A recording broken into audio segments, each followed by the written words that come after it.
अस्सलाम वालेकुम दोस्तों। अजीब बात है, जैसे जैसे हम बड़े होने लगते हैं जिंदगी में मसाइल भी बढ़ने लगते हैं। अगर आपको याद हो तो टीनेज से पहले तो जिंदगी में चंद ही मसाइल थे। जैसे एक तो हम जल्दी सोना नहीं चाहते थे लेकिन हमें जल्दी सुला दिया जाता था। दूसरा ये कि नींद पूरी नहीं होती थी क्योंकि सुबह स्कूल के लिए जल्दी उठना पड़ता था। नंबर 3, हमें हर वक्त पढ़ाया बहुत जाता था, खेलने के लिए वक्त नहीं दिया जाता था। नंबर 4, खाने के लिए हम जो क्रिस्प मांगते थे वो नहीं मिलता था, बल्कि जबरदस्ती सब्जियां खिलाई जाती थी, दूध पिलाया जाता था और वगैरह वगैरह। जैसे ही हम 13 और 14 को क्रॉस करते हैं अजीब अजीब मसाइल पैदा होने लगते हैं, जैसे कि नींद बहुत आती है, काम करने का दिल नहीं चाहता, बड़ों की रोक टोक बुरी लगती है, छोटों की मदाखलत जहर लगती है। पढ़ाई के हवाले से असातिज़ा की तवक्कुआत बहुत बढ़ जाती हैं। जैसी गहरी और शदीद दोस्ती के हम ख्वाहिशमंद होते हैं वो हमें तो नहीं मिलती, लेकिन हमें अपने आसपास के लोगों के पास वो दोस्ती नजर आ रही होती है। मसाइल तो और भी बहुत से होते हैं, लेकिन आज हम जिन मसाइल पर बात करेंगे उनका ताल्लुक इंसानों के बाहम रवैये से है, सलूक से है, तर्ज अमल से है। आज हम ये जानने की कोशिश करेंगे कि आखिर वो कौन से पैरामीटर्स हैं या असूल हैं जिनके मुताबिक अपने आसपास के लोगों से डील किया जाए तो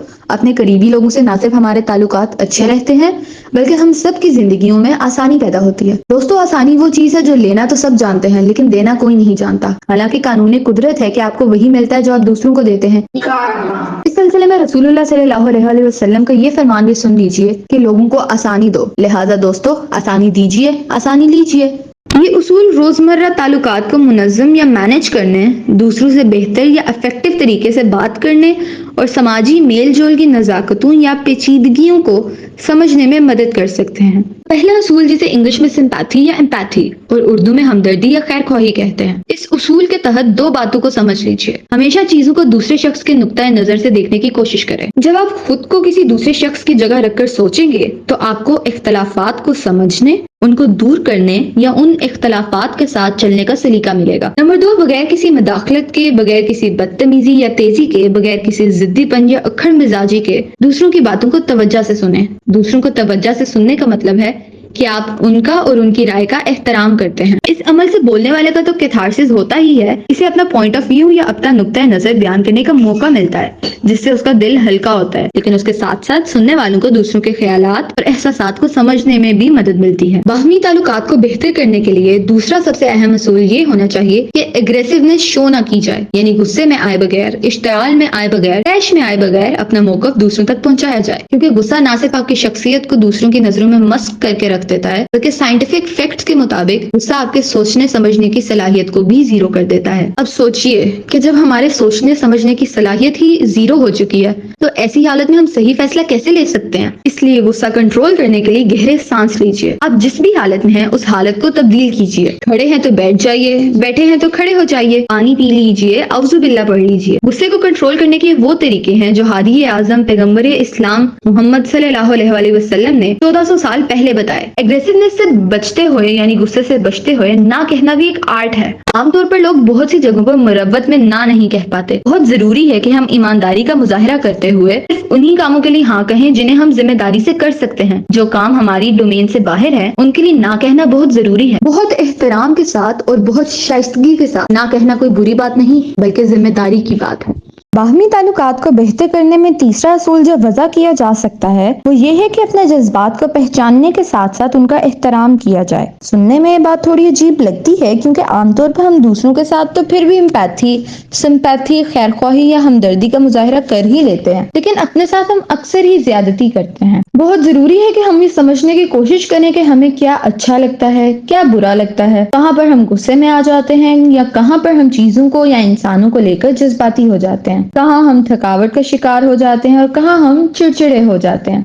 यूँ कह लीजिए कि हर शख्स की कोई ना कोई रेड लाइन होती है। बहुत जरूरी है कि हमें अपनी रेड लाइन का पता हो और हम इस रेड लाइन से पहले ही बड़ी शाइस्तगी के साथ गुफ्तगू को खत्म कर दें और अपनी जगह तब्दील कर लें। अपने जज्बात को पहचानने के साथ साथ खुद से मस्बत गुफ्तगू करना भी बहुत जरूरी है। खुद को बताइए कि 7 अरब इंसानों में आप अपनी एक शनाख्त रखते हैं। आपसे बेहतर लाखों हैं, आपसे कम हजारों हो सकते हैं, लेकिन आप जैसा कोई नहीं। बाहमी ताल्लुकात को बेहतर करने के सिलसिले में चौथा असूल ये है कि इख्तलाफात का हल निकाला जाए। याद रखिए इख्तलाफात नागुज़ीर हैं। इस तरह खड़े पानी में बदबू पैदा हो जाती है, इसी तरह अगर जिंदगी से इख्तलाफात को, तजादात को, टकराव को निकाल दिया जाए तो जिंदगी यकसानियत और बोरियत का शिकार हो जाएगी। लिहाजा इन इख्तलाफात को अच्छे तरीके से दूर करने में ही बेहतरी है। याद रखें समझौता और ताउन ही वो दो स्ट्रेटजीज हैं जिनसे इख्तलाफात को हल किया जा सकता है। सच तो यह है कि ये दुनिया समझौते और ताउन पर ही चल रही है, और ये समझौता और ताउन दो लोगों के बीच हो, दो खानदानों के बीच हो, या फिर दो कौमों के बीच हो। तिजारत, सियासत, मुआशरत, इन सब की बुनियाद समझौते और ताउन जैसे असूलों पर ही कायम है। इख्तलाफात को हल करने के सिलसिले में जिस स्ट्रेटजी का ख्याल रखना बहुत जरूरी है वो है इख्तलाफात के मौके पर पुरसुकून रहना। इख्तलाफात को बढ़ावा देना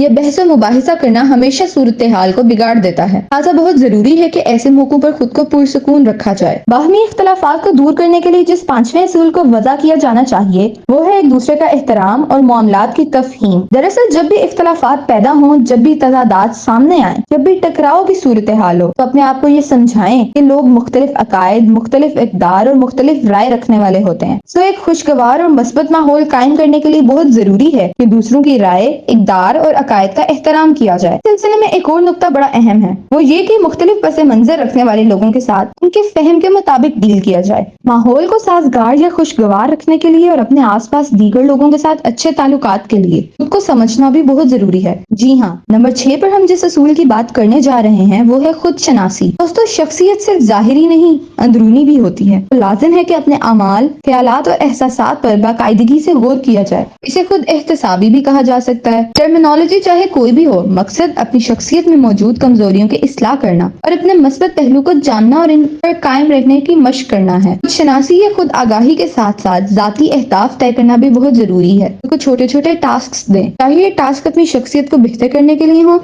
चाहे ये टास्क घरेलू जिम्मेदारियों के हवाले से हों। अपने माहौल को साजगार और अपने आसपास के लोगों के साथ बेहतर ताल्लुकात के हसूल के लिए एक और अहम असूल ये है कि अपनी बातचीत में वाज़े, गैर मुबहम, खुला और ईमानदाराना अंदाज अपनाया जाए। ढकी छुपी, मुबहम, गैर वाज़े गुफ्तगू से परहेज किया जाए। इस सिलसिले में एक अहम असूल याद रखें कि अल्फाज से ज्यादा दूसरों के लहजे और चेहरे के तासुरात पर तवज्जो दें। बाज़ औक़ात जो बात जुबान से नहीं कही जाती वो अंदाज से पहुंचाई जाती है। बाहमी ताल्लुकात को बेहतर करने के सिलसिले में एक आखिरी असूल ये भी है कि दुनिया तेजी से ग्लोबल विलेज बनती जा रही है। मुल्कों और कौमों के दरमियान फासले सिमट रहे हैं। सिमटते फासलों का तकाजा है कि समाजी मेल जोल के आदाब सीखे जाएं। तो दोस्तों, ये है वो असूल जो रोजमर्रा ताल्लुकात और तामुलात की पेचीदगियों को समझने में और मजबूत और सेहतमंद ताल्लुकात इस्तवार करने में मददगार साबित हो सकते हैं।